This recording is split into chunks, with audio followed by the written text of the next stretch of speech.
Bien, hablaremos esta noche de supersticiones dentro del cristianismo. Ajá. Entre los siglos XI y XIV, los clérigos cristianos de las iglesias europeas tenían una preocupación. Tenían muchas, pero señalaremos esta. La cuestión ya no era condenar, como en el pasado, la supervivencia del antiguo paganismo.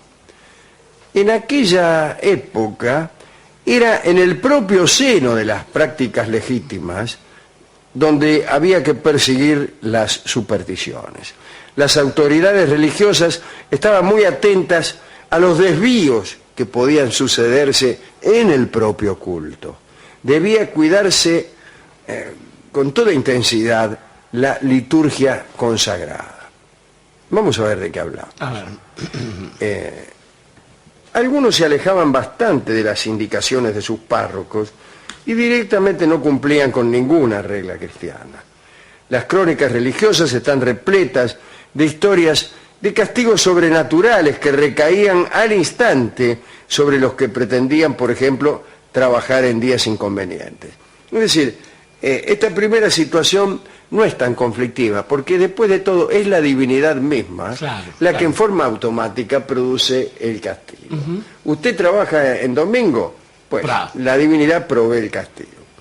Una interesante historia es la de un campesino de la región de Lyon que quería recolectar unos guisantes justo en el día del Señor. Como bien sabemos, trabajar en un domingo, aún en la tarea más noble. No solo más noble, sino más pequeña, Sí. es un pecado mortal. Bueno, este muchacho quiso recolectar unos guisantes y la mano se le quedó pegada a la charcha. Ahí tenés. Uy. Ahí tenés. Se le quedó pegada la mano al guisante. Y así estuvo 2 días instalado junto al arbusto que no lo dejaba marcharse. Entonces este hombre desesperado decidió arrancar la planta de raíz, que es lo primero que a uno se le ocurre sin necesidad de llegar a la desesperación. Y tardar 2 días en hacerlo. Y pegada como le había quedado, marchó a la iglesia para ver si con un rezo conseguía desprendérsela. Bueno, confesó su pecado de trabajo dominical y la planta cayó de su palma. Es decir, que en aquellos años la divinidad estaba atenta para castigar y también para perdonar. Sí. Trabajaba full time para ver qué hacían sus devotos. Claro, o sea, el clero se rascaba. Sí, claro. Más allá de negligencia respecto de los ritos, se cuidaba también que los elementos de la liturgia no fueran mal usados. Bien hecho. Cuidado, en aquellos siglos mencionados aparecieron muchos sacrilegios respecto a la hostia. Los usos ilícitos de la hostia eran muy frecuentes. Los clérigos los denunciaron, a los usos, supongo a la comisaría, sí, y procuraron encaminar el culto eucarístico por buen camino. Encaminar por buen camino no está mal. No está mal. No está mal. El cisterciense Herberto de Claraval habló de campesinos que solían poner hostias en las pocilgas para que los cerdos no murieran ni enfermaran. Barbaridad, qué bárbaro. Las autoridades indicaron con toda dignidad que el cuerpo de Cristo no era para dárselo a los chanchos. En aquellos tiempos la hostia era fácil de conseguir. Claro. Se depositaban a montones en la entrada de los santuarios, al lado de aguas benditas y bautismales. Fue entonces cuando se recomendó a los sacerdotes que empezaran a guardar bajo llave las formas consagradas. Los prelados también pidieron a los sacerdotes que vigilaran cuidadosamente que los fieles que comulgaban se tragaran la hostia. Sí, señor. No debían conservarla bajo la lengua, puesto que en tal caso podían extraerla después y utilizarla para cualquier fin indecoroso, incluso venderla y comercializarla. Otro problema era el mal uso del sagrado crisma, el aceite. El aceite que se usa en la administración de algunos sacramentos. Ya en el Concilio de Tours del año 813 y después Bucardo de Worms en su penitencial habían denunciado a aquellos que se untaban con el sagrado crisma para resistir la prueba del fuego o de las brasas ardientes en las ordalías. Cualquier ordalía. Ya conoce usted el juicio de Dios, la ordalía. Le hacían pasar por encima de un fuego. Si no te quemabas, eras inocente. O bien agarrar un hierro, fierro caliente. Claro. Bueno, era muy fácil. Todo el sistema judicial era mucho más rápido. Expeditivo y justo. Expeditivo, no había tantas segundas y terceras instancias. Prevaricatos, claro. Agarrabas el fierro y si te quemabas eras un culpable y adiós, ya está. Pues bien, para evitar que algunos se afanaran aceite sagrado para no quemarse... que vivos, claro. Bueno, entonces se dictaron algunos cuidados, como el de guardar bajo llave estos óleos, ¿no? O mejor dicho, estos óleos. Sí. También se pensaba que la gente planeaba sus delitos con mucha antelación. Incluso planeaba la forma en que iba a ser juzgado y, en este caso, perdonado. La principal preocupación era la venta de este aceite, venta de la que eran culpables generalmente los propios sacerdotes. La distribución del crisma, don de Dios, que el obispo repartía anualmente a los curas de su diócesis, debía ser gratuita. Pero sucedía que algunos se escondían parte de ese aceite y luego lo vendían a quienes se les había negado algún perdón. A vos te negaban un perdón, el perdón de tus pecados, pero después, bajo cuerda, te vendían el aceite.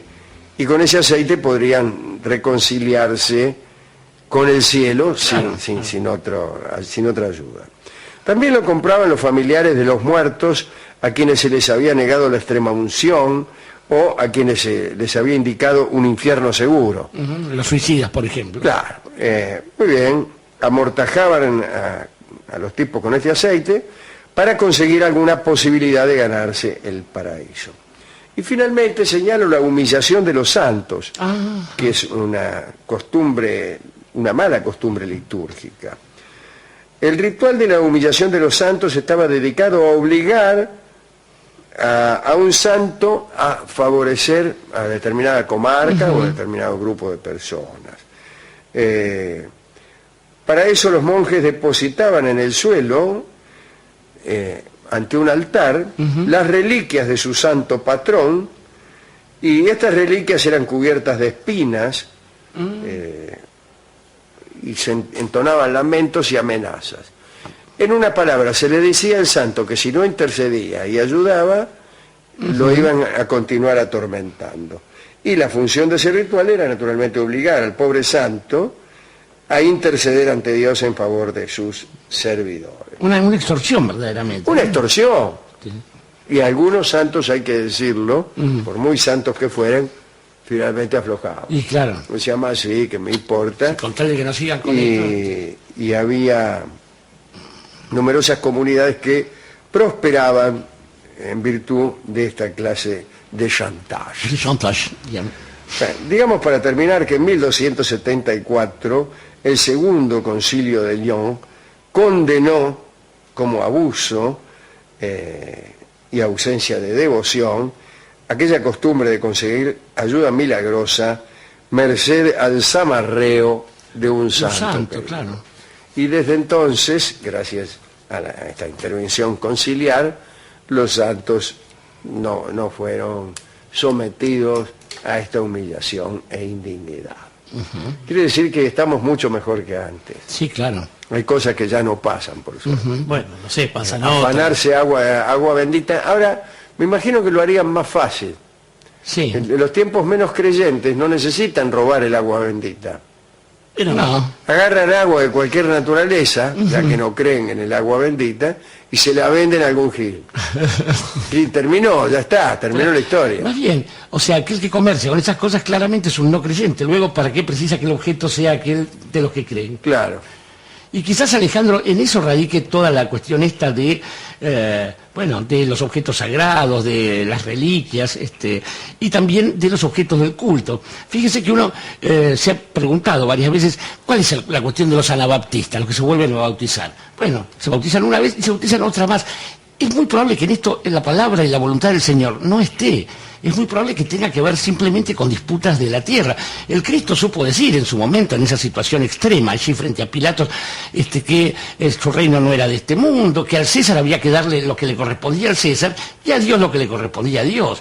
Pero no hay caso, no lo escuchaban al hombre. Y no hay caso, y pasan los siglos y se reúnen. A mí siempre me impresiona desde el Concilio de Nicea este tipo de historias. Se reúnen para ver cuál era la palabra del Señor. El Señor había dicho lo que había podido en el tiempo en que lo dejaron hablar. Claro. Pero se resolvía por votación.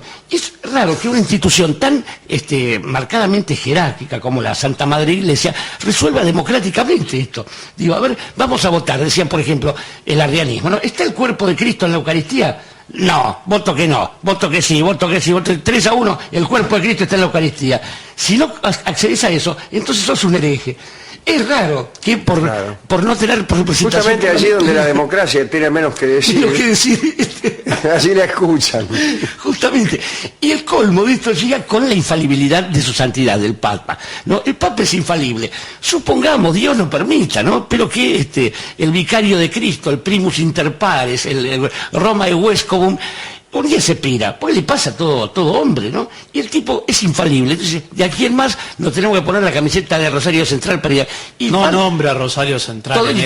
Digo, eso no es casual, lo digo porque el traje de la Guardia Suiza tiene los colores rojo, azul y amarillo en franja vertical.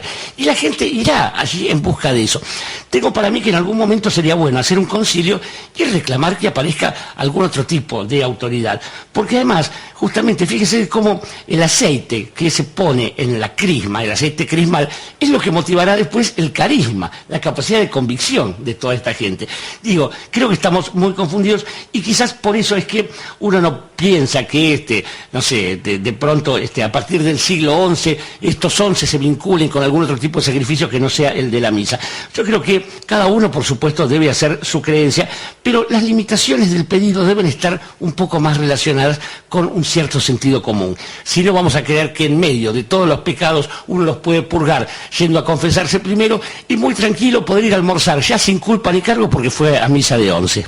Y misa de 11 se llama el tango que escucharemos ahora por el trío argentino. En este caso canta Agustín Irusta y toca el piano Lucio de Mare y descansa Roberto Fugazzotto.